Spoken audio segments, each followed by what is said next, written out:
Patay ang 82 anyos na senior citizen matapos matrap sa sunog sa Adela, Camamanan, Cagayan de Oro. Kinilala ang biktima na si Ede Del Rosario.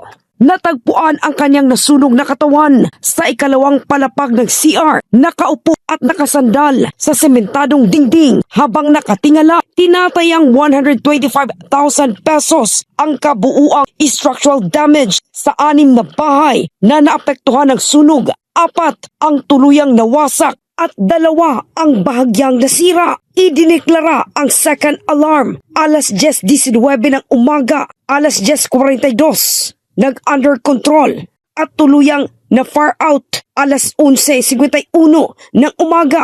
Patuloy pang iniimbestigahan ng mga otoridad ang sanhi ng insidente kahapon.